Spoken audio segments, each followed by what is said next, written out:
Hello everyone, I welcome to English class on this channel.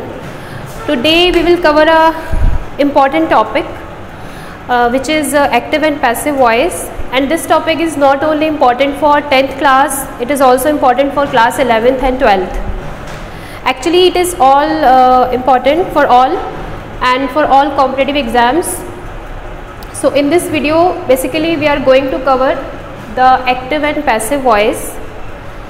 ठीक है. Firstly we will discuss what is the difference between active and passive voice. Generally we see that in English language there are several sentences which we speak in active voice and passive voice. बहुत सारे लोग बोलते हैं active and passive voice में, तो हम उसको identify कैसे करेंगे? How to identify that this sentence is in active voice and this sentence is in passive voice. क्या ऐसी ट्रिक है उसकी? तो देखते हैं, चलिए. See firstly we will discuss here कि एक्टिव वॉइस क्या है. ठीक है, एक्टिव वॉइस उसे कहते हैं when we give importance to the subject in a sentence. जो भी आप सेंटेंस लिखते हैं उसमें जो सब्जेक्ट होता है और वी कैन से डूअर होता है, it may be a person और anything, we put whole emphasis on the subject, then this sentence is called an active sentence. तो जब हम किसी सब्जेक्ट पर कोई फेसिस डालते हैं डूअर पर और वो किसी एक्शन के लिए रिस्पॉन्सिबल होता है, तो हमारा वो सेंटेंस किस में होता है? एक्टिव वॉइस में होता है. Got it? जैसे आपको एग्जाम्पल लिखा हुआ है, a thief has stolen my book. ठीक, एक चोर ने मेरी किताब चुरा ली. This sentence is in present perfect tense as you can see. तो इसमें सबसे पहले हमको क्या है, छोटे छोटे डैशेस में आप इसको बना लीजिए. अगर आपको एक्टिव वॉइस को बहुत ही अच्छे से समझना है तो प्लीज़ आपको इतनी नॉलेज होनी चाहिए कि एक्टिव वॉइस में सब्जेक्ट वर्ब ऑब्जेक्ट क्या है, मतलब सेंटेंस में सब्जेक्ट वर्ब और ऑब्जेक्ट क्या है, ये आपको पता होना चाहिए. अ थीफ आपका सब्जेक्ट है, डूअर है, and it is responsible for the action. Has stolen जो है वो आपका वर्ब पोर्शन है, और जो माई बुक है वो आपका क्या है? ऑब्जेक्ट है. तो इस तरह से हम लोग अलग अलग पहले ये देख लेंगे कि किसी सेंटेंस में सब्जेक्ट ऑब्जेक्ट क्या है, वर्ब क्या है, और अगर उस ऑब्जेक्ट की जगह पर एडवर्ब या ये सब चीज़ें भी दी होती है, एडजेक्टिव वगैरह भी दिया होता है, तो उसको भी हम लोग पहले देख लेंगे. एक्टिव वॉइस में मेन हमको क्या देखना होता है? सब्जेक्ट, क्योंकि सब्जेक्ट और ऑब्जेक्ट की स्वैपिंग होती है. पैसिव वॉइस में कन्वर्जन के लिए सब्जेक्ट और ऑब्जेक्ट की स्वैपिंग होती है, तो एक्टिव सेंटेंस में आपका सब्जेक्ट होना कंपलसरी है. A thief has stolen my book, इसमें कौन एक्शन ले रहा है कि जो बुक को स्टील किया गया है वो किसके थ्रू स्टील हुई है? थीफ के थ्रू. तो आपका यहाँ पे सब्जेक्ट है अ थीफ, सब्जेक्ट को इम्पोर्टेंस दी जा रही है ना. We are placing the emphasis on the subject, on the doer in this sentence. So this sentence is to be called into active voice. Thief को रिस्पॉन्सिबल माना गया है बुक को चोरी करने के लिए. तो आपने ये समझा कि एक्टिव वॉइस में हम क्या करते हैं? हम एक्टिव वॉइस में किसी जो एक्टिव वॉइस के सेंटेंसेस होते हैं उसमें हम सब्जेक्ट को इम्पोर्टेंस देते हैं, डूअर को इम्पोर्टेंस देते हैं, जो किसी एक्शन के लिए रिस्पॉन्सिबल होता है, that is causing any action to be done. Got it? उसके बाद हमारा देखिए आता है passive voice. On the other hand if we talk about passive voice, तो पैसिव वॉइस में क्या होता है कि जब हम सब्जेक्ट के प्लेस पर ऑब्जेक्ट को इम्पोर्टेंस देते हैं, इसको आप हिंदी में कर्म प्रधान वाक्य भी कह सकते हैं. एक्टिव वॉइस की अगर बात करें तो आप इसको कर्ता प्रधान वाक्य भी कह सकते हैं. ठीक है, तो जो पैसिव वॉइस है इसमें क्या होता है कि आपकी जितनी भी इंपॉर्टेंस है वो किसको दी जाती है? ऑब्जेक्ट को दी जाती है. When the object of sentence is given importance, when object को हम कोई इंपॉर्टेंस दे रहे हैं तो हम उसे उस सेंटेंस को क्या कहेंगे कि वो पैसिव वॉइस में है हमारा. जैसे एग्जाम्पल में लिखा हुआ है my bag has been stolen by me. तो यहाँ पे ऑब्जेक्ट की स्वैपिंग हुई. एक्टिव से पैसिव कन्वर्जन में सबसे इंपॉर्टेंट चीज़ ये होती है कि आप सब्जेक्ट और ऑब्जेक्ट की स्वैपिंग करते हैं, मतलब इंटरचेंज होता है. सब्जेक्ट को हम रिप्लेस करते हैं ऑब्जेक्ट से और ऑब्जेक्ट को रिप्लेस करते हैं सब्जेक्ट से. ठीक है, तो my bag has been stolen by me. इतना क्लियर हो गया कि ये जो आपका ऑब्जेक्ट था वो आगे आ गया और उसके बाद आपका सब्जेक्ट जो है वो कहाँ चला गया, ऑब्जेक्ट की जगह पर चला गया। ऐसा करते समय आपने एक चीज नोटिस की होगी, when we put subject in place of object और we put object in place of subject, तो क्या हम उसको वैसे ही उठा के रख देते हैं? नो।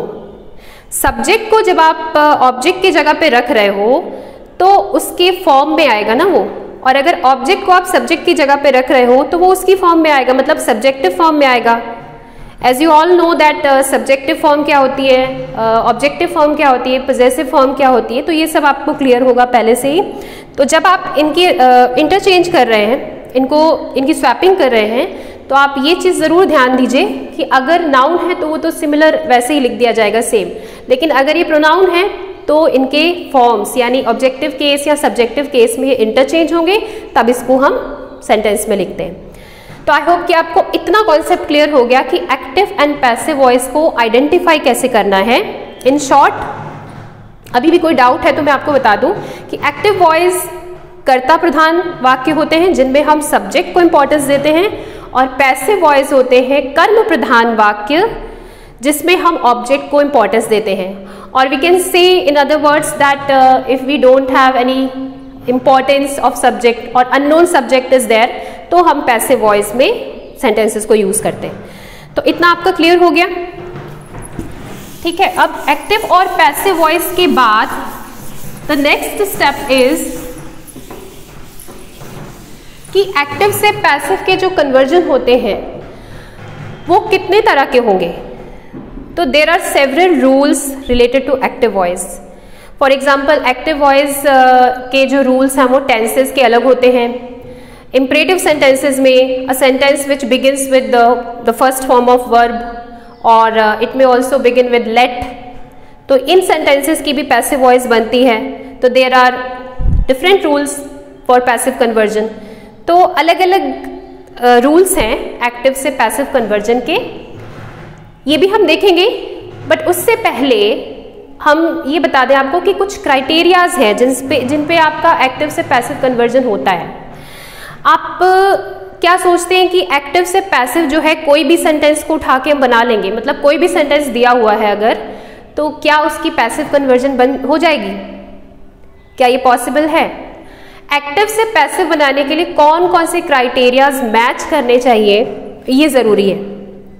तो उसके लिए आप एक छोटी सी ट्रिक को याद रखिए। देखिए, एक्टिव से पैसिव में सबसे मेन चीज़ क्या होती है कि आपका जो सेंटेंस का फॉर्मेट होता है, स्ट्रक्चर होता है। We all know that subject is written in the beginning of the sentence and last में आपका ऑब्जेक्ट हो सकता है या कोई फ्रेज वगैरह या कॉम्प्लीमेंट कुछ भी हो सकता है, बीच में आपका वर्ब पोर्शन आता है। ये सिंपल स्ट्रक्चर है।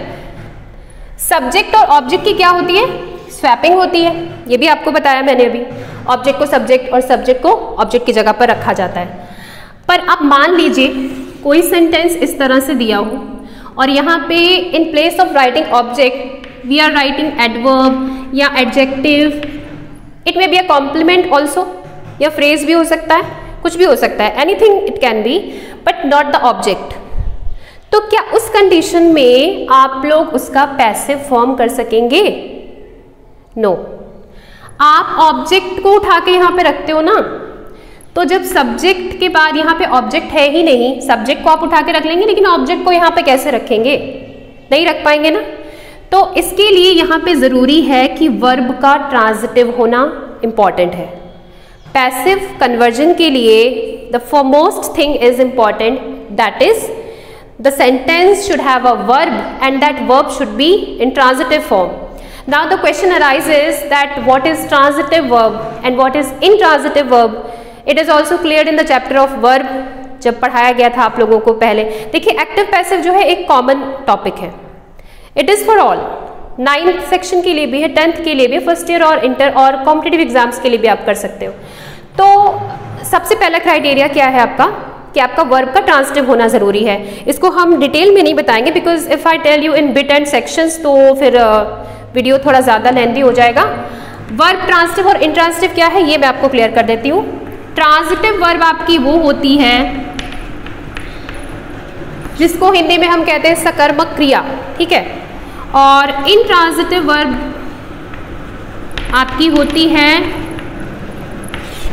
We call it in Hindi अकर्मक क्रिया, verb that is having an object and verb without any object. ठीक, इस तरह से आप समझ सकते हैं। ट्रांजिटिव वर्ब सकर्मक मीन साथ कर्म के, ऐसे समझ लीजिए आप कि ऑब्जेक्ट के साथ आने वाली जो वर्ब है that is transitive verb. Intransitive verb अकर्मक यानी कर्म के बगैर, विदाउट एनी ऑब्जेक्ट। ये हो सकता है कि in a sentence there are adjective phrases and complements are written in place of object, but वो ऑब्जेक्ट तो नहीं है ना, वो ऑब्जेक्ट की कैटेगरी में नहीं आएगा। तो अगर आपकी वर्ब इंट्रांजिटिव है और उसमें ऑब्जेक्ट नहीं आ रहा है तो वो आपका इंट्रांजिटिव वर्ब वाला हुआ सेंटेंस। हमें क्या चाहिए? ट्रांजिटिव वर्ब वाला ही सेंटेंस चाहिए।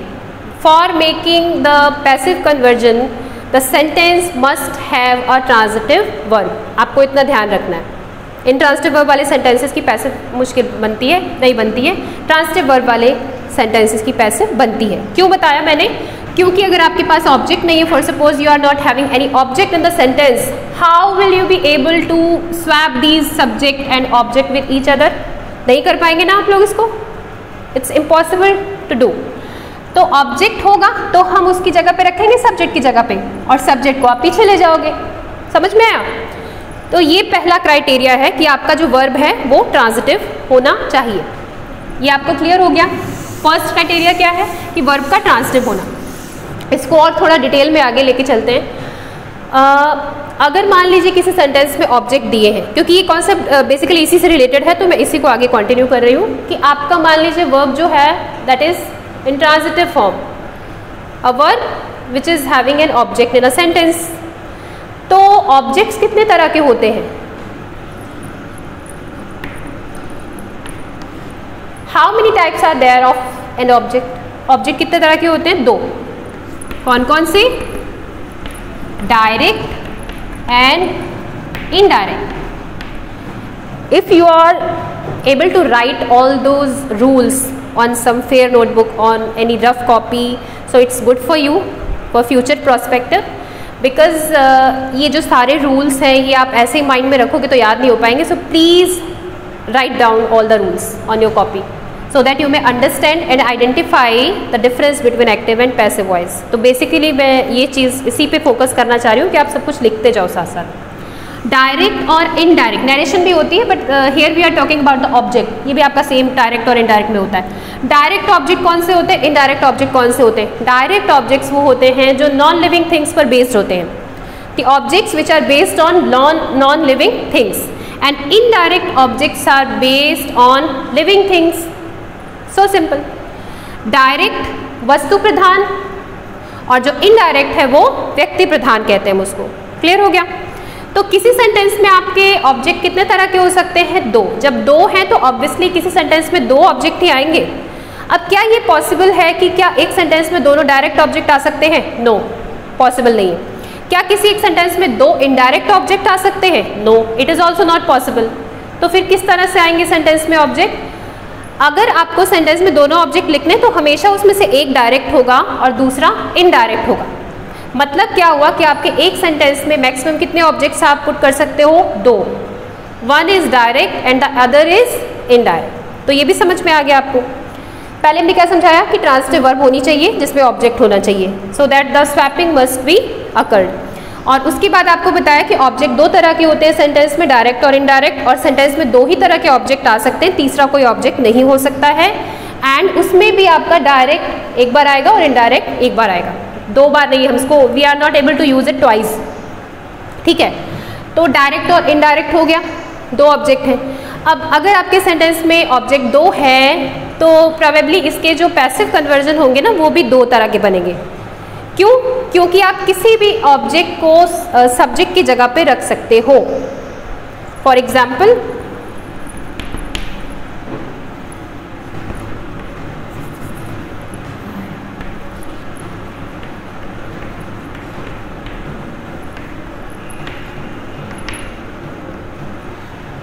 For your ease and comfort, I have written this sentence to clarify कि इस सेंटेंस में आपके 2 ऑब्जेक्ट्स हैं। As you can see, one is a direct object and the other is indirect object। 2 ही आए हैं ना, तीसरा तो कोई आया नहीं है। और हमने इसको एक ऑब्जेक्ट को ट्वाइस यूज भी नहीं किया है, एक डायरेक्ट और एक इनडायरेक्ट, ऐसे हो गया। सेंटेंस में दो ऑब्जेक्ट आ सकते हैं, दो ऑब्जेक्ट आ सकते हैं, तो इट्स पॉसिबल कि आप उसके जो पैसिव कन्वर्जन है वो भी आप दो तरीके से बना सकते हैं। It is up to you कि कौन सा आप चूज़ करते हो। It is up to you which object you are going to choose and putting in place of subject. अगर हमने हिम को चुना है, ऑब्जेक्ट है जो कि, तो ये आगे आ गया ही की फॉर्म में, क्योंकि हम इसको सब्जेक्टिव फॉर्म में लिखेंगे। पास्ट इंडेफिनिट टेंस है जिसमें आपके हेल्पिंग वर्ब्स कौन से होते हैं, was were. These are all rules जो हम धीरे धीरे कवर करेंगे। I think it will take 5 or 6 days to cover up all the rules, most probably इतना ही टाइम लगेगा। Let's hope for the best. तो ही के बाद में हम यहाँ पे क्या रखेंगे, वॉज, क्योंकि ये पास्ट इंडेफिनिट का टेंस है, तो ही वॉज। थर्ड फॉर्म क्या होती है, गिवन। उसके बाद आपका एजेंट क्या होता है, बाई। आई को आप जब पीछे ले जाओगे, it is to be written in objective form. I की ऑब्जेक्टिव फॉर्म क्या होती है, मी। ठीक है, तो I was given a pen, he was given a pen by me. This is the correct solution of this sentence. ठीक, he को आगे ले आए हमने, इसमें इनडायरेक्ट ऑब्जेक्ट को आगे रखा, तो आपका ये पैसिव भी बना। अब हम चूज करते हैं इसको, डायरेक्ट ऑब्जेक्ट को आगे लेके जाते हैं। चलिए देखते हैं। तो अ पेन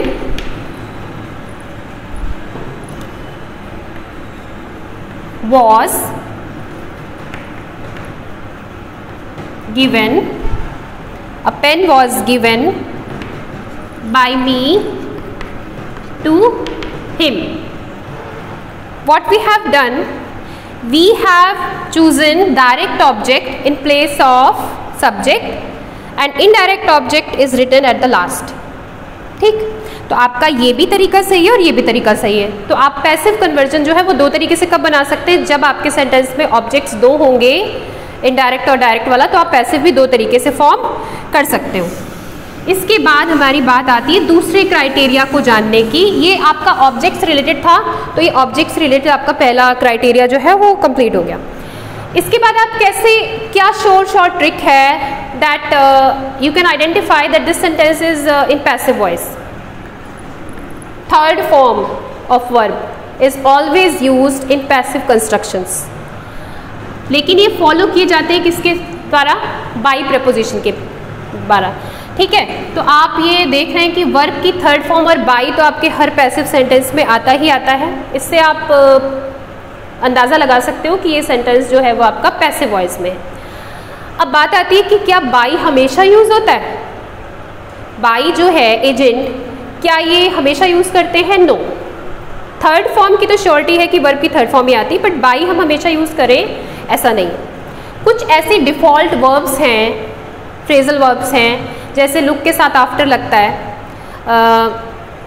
लुक के साथ इनटू लग सकता है, नो के साथ हम टू लगाते हैं, और सरप्राइज्ड के साथ अलग वर्ब्स यूज़ होती हैं। इस तरह से डिफरेंट वर्ब्स दी हुई हैं, उनके साथ हम डिफरेंट प्रेपोजिशंस यानी कि एजेंट का यूज़ करते हैं। तो ये नेसेसरी नहीं है कि आपका हमेशा बाई यूज़ हो, लेकिन हाँ, अगर थर्ड फॉर्म के साथ कोई प्रेपोजिशन यूज़ हो रही है तो वो आप समझ जाइए कि वो सेंटेंस आपका पैसिव वॉइस में हो सकता है।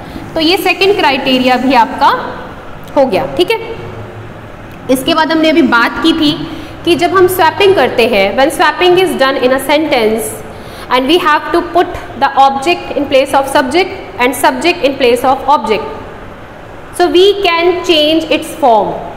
कैसे? एक्टिव वॉइस हो गया आपका, और ये पैसिव में जो चेंजेस होते हैं, सब्जेक्ट्स कौन कौन से होते हैं जो हम प्रोबेबली चेंज करने वाले होते हैं। आई हो गया, जैसे आपका वी हो गया, यू हो गया, ही हो गया, शी हो गया, दे हो गया, यही वाले सारे इंपॉर्टेंट हैं। आई का चेंज हम जब करेंगे, यानी आई को हम जब ले जाएंगे ऑब्जेक्टिव केस में, तो उसका ऑब्जेक्टिव केस क्या हो जाता है, मी। वी का क्या हो जाता है, अस। यू का क्या हो जाता है, यू। ही का क्या हो जाता है, हिम। शी का क्या हो जाता है, हर।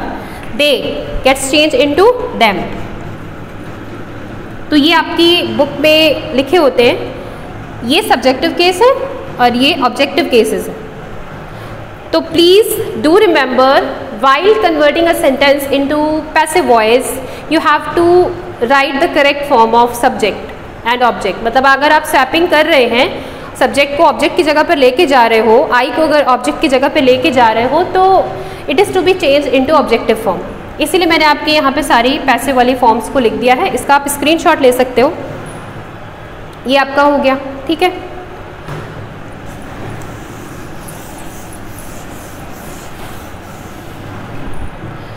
तो ट्रांजिटिव वर्ब हो गए, पैसिव वॉइस के कन्वर्जन हो गए। अब हम बात करते हैं कि जो रूल्स हैं एक्टिव से पैसिव बनाने के लिए वो डिफरेंट हैं। कितने तरह के रूल्स हैं आपके? टेंस से रिलेटेड रूल्स अलग हैं, इसको ध्यान से समझिएगा। इम्परेटिव के रूल्स अलग हैं,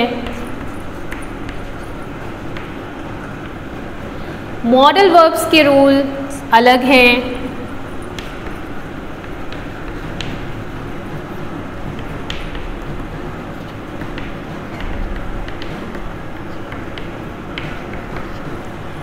इन्फिनिटिव वाले रूल्स अलग हैं, and there are some special sentences, मतलब स्पेशल स्ट्रक्चर के जो रूल्स हैं वो भी हैं।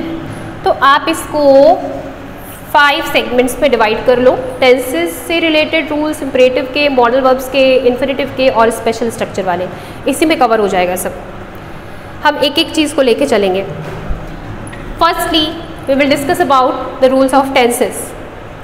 टेंसेस देखिए वो होते हैं जिनमें मोस्टली ज़्यादातर हमारे जो सेंटेंसेस हैं वो एक्टिव वॉइस में है। When we are seeing that subject is written in the beginning of the sentence and in the last there is an object, और हम उसको टर्मिनेट करते हैं पीरियड या फुल स्टॉप से। वो सेंटेंसेस जो हैं इंट्रोगेटिव फॉर्म्स हो सकती हैं, इंट्रोगेटिव नेगेटिव हो सकती हैं, क्वेश्चन वर्ड्स वाली हो सकती हैं।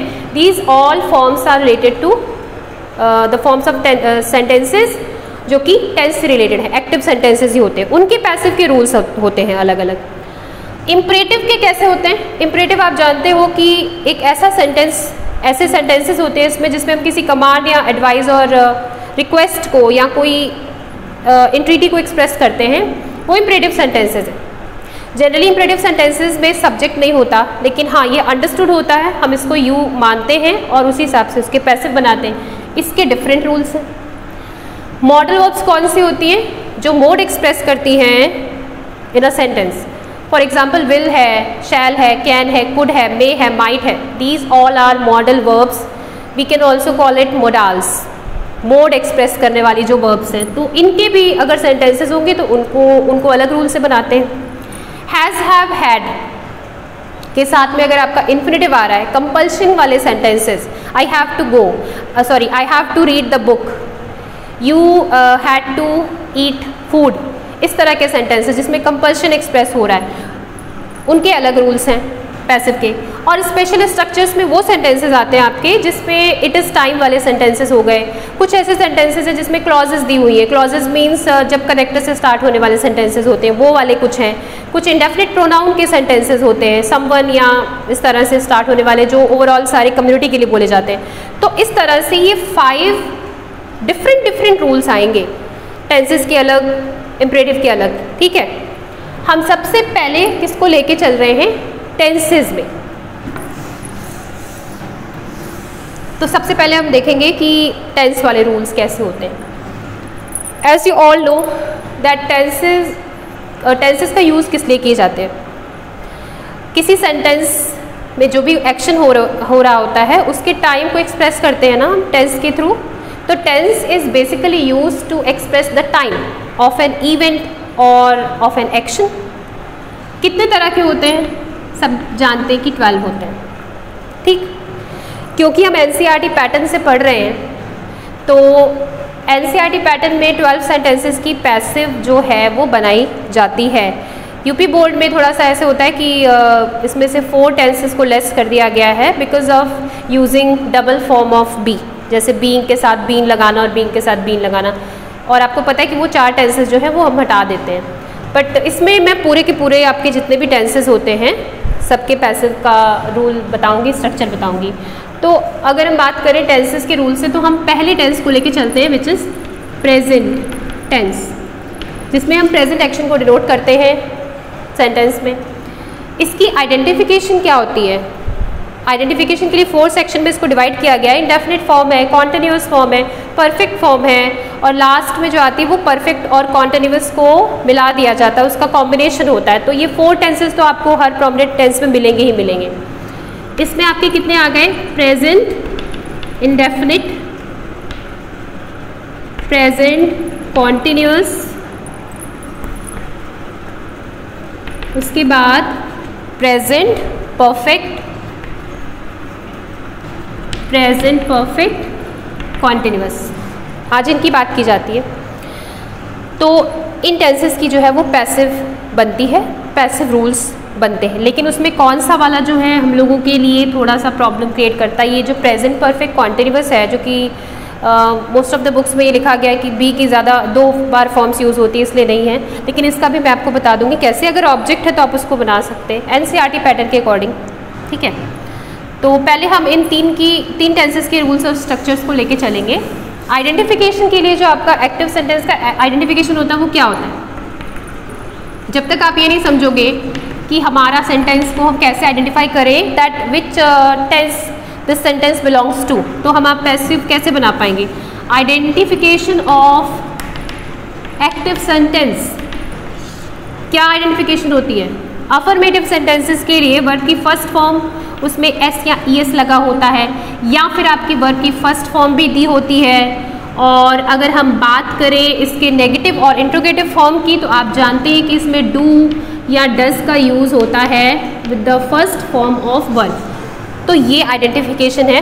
अगर कोई सेंटेंस में आपको ये आइडेंटिफिकेशन मिल रही है तो आपको ये पता चल जाना चाहिए कि वो सेंटेंस आपका प्रेजेंट इंडेफिनिट टेंस का है, और उसका पैसिव का रूल भी होता है। तो स्ट्रक्चर क्या है इसका? Structure of rule of present indefinite tense, ठीक है। इंडेफिनिट टेंस की बात कर रहे हैं हम यहाँ पर। प्रेजेंट इंडेफिनिट टेंस, इसका स्ट्रक्चर क्या है? सिंपल अफर्मेटिव की तरह अगर लेके चले तो हमको ऑब्जेक्ट और सब्जेक्ट की स्वैपिंग करनी होती है। तो ऑब्जेक्ट, इसके जो मेन हेल्पिंग वर्ब है इज आर एम, उसके बाद वर्ब की थर्ड फॉर्म यूज़ होती है, बाई यूज़ होता है। वो आप अपने हिसाब से देखेंगे, जो भी वर्ब है जो डिफॉल्टली किसी दूसरे प्रपोजिशन के साथ यूज़ हो रही है तो फिर हम उसमें बाई को ओमिट भी कर सकते हैं, हटा भी सकते हैं, रिमूव भी कर सकते हैं। और कई कई ऐसी वर्ब्स हैं जिसमें उन फ्रेजल वर्ब्स के साथ बाई का यूज़ किया जाता है, जैसे लुक आफ्टर है, लुक इनटू है, ठीक है। और लास्ट में हम सब्जेक्ट को रख देते हैं। तो ये हमारा अफर्मेटिव का सिंपल स्ट्रक्चर हुआ। Object is are am, third form by subject. But यहाँ पे हमारी फॉर्म एन नहीं होती। एक सेंटेंस के बहुत सारी फॉर्म्स हो सकती हैं। It may B into negative form, it may B into interrogative form, interrogative negative का स्ट्रक्चर भी हो सकता है। तो मैं आपको हर सेंटेंस के 5 फॉर्म्स बताऊंगी। Then we talk about its negative form. क्या करना है? इस आर एम के डायरेक्टली बाद में आप नॉट का यूज करें and you can follow the same structure. तो ये हो गया इसका negative form, clear. Then we talk about interrogative form. उसमें क्या होता है? इज आर एम, उसके बाद ऑब्जेक्ट,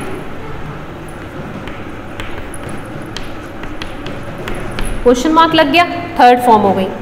सपोज आपका सेंटेंस इंट्रोगेटिव और निगेटिव हो जाए तो टेंशन हो जाएगी कि नॉट कहाँ रखें, है ना।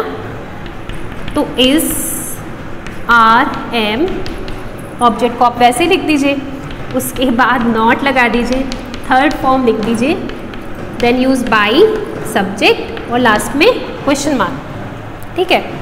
तो ये इंट्रोगेटिव और नेगेटिव फॉर्म हो गई। इसके बाद आपकी 2 फॉर्म्स और बची है, अभी जाइएगा नहीं। क्वेश्चन वर्ड भी तो हो सकते हैं, इंट्रोगेटिव भी हो सकता है, नेगेटिव भी हो सकता है और क्वेश्चन वर्ड भी हो सकता है। भाई नॉट को रिमूव करने की बात है तो वो तो आप हमेशा हटाने में तो आप लोग एक्सपर्ट हैं ही, नॉट को हटा सकते हैं, लेकिन लगाना कहाँ है, उसकी प्लेसिंग राइट होनी चाहिए, इसमें आप कंफ्यूज हो जाते हैं। तो हमेशा ये ध्यान रखिएगा, helping verbs if more than 2 और 3 और 4 ही होती है किसी सेंटेंस में हेल्पिंग वर्ब्स। अगर आपका एक से ज़्यादा बार यूज़ हो रही है और इफ़ यू आर कन्फ्यूज्ड कि हमको कहाँ पे प्लेस करना है नॉट को, तो हमेशा याद रखिए कि जो फर्स्ट हेल्पिंग वर्ब होता है उसके बाद में प्लेस करें, ठीक है। तो क्वेश्चन वर्ड इंट्रोगेटिव और नेगेटिव की फॉर्म भी हो सकती है, उसमें हमको क्या करना है, सेम सिंपल क्वेश्चन वर्ड लिखिए और ये जो इंट्रोगेटिव नेगेटिव का स्ट्रक्चर है उसको आप लोग वैसे ही लिख दीजिए।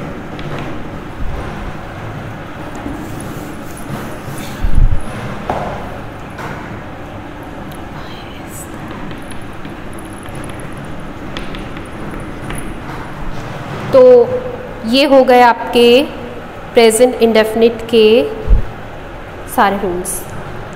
इसके बाद आपके कुछ सेंटेंसेस ऐसे हैं जो हु स्ट्रक्चर से होते हैं, ठीक है, हु स्ट्रक्चर से बने होते हैं। उसमें आपको क्या करना है, क्योंकि हु आपका सब्जेक्ट के फॉर्म में भी यूज़ किया जाता है तो उसको हम ऑब्जेक्टिव केस में नहीं लेके जा सकते, इसीलिए हम बाई हुम का यूज़ करेंगे, इज़ आर एम का यूज़ करेंगे, ऑब्जेक्ट का यूज़ करेंगे, थर्ड फॉर्म पे एंड कर देंगे, क्वेश्चन मार्क लगा देंगे। Just take a quick screenshot of all these rules. उसके बाद मैं इसको रिमूव करूँ। तो I hope present indefinite tense clear हो गया। अब एक एग्जाम्पल देख लेते हैं और उसकी डिफरेंट फॉर्म्स के थ्रू मैं आपको एक एग्जाम्पल दे लेती हूँ because time is running fast, so I don't have much time.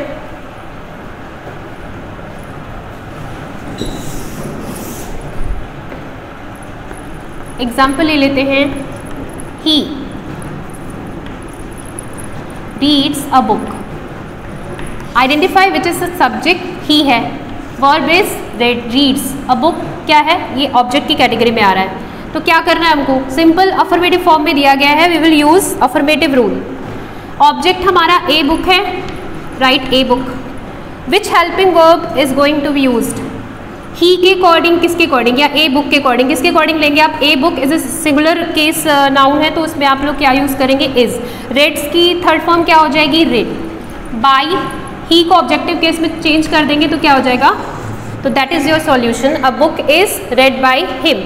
अब इसी तरह से आप आगे नेगेटिव और just churn your mind, churn your brain कि नेगेटिव फॉर्म और इंट्रोगेटिव और जो आगे दी हुई है फॉर्म्स हु वाली स्पेशल स्ट्रक्चर की वो कैसे बनेगी। एंड फॉर एनी कमेंट आप कांटेक्ट कर सकते हैं, ठीक है। So that's all for today, the rest of it we will cover in next video, most probably on tomorrow. आप तब तक इसको कंप्लीट करिएगा। That's all, stay safe, stay healthy.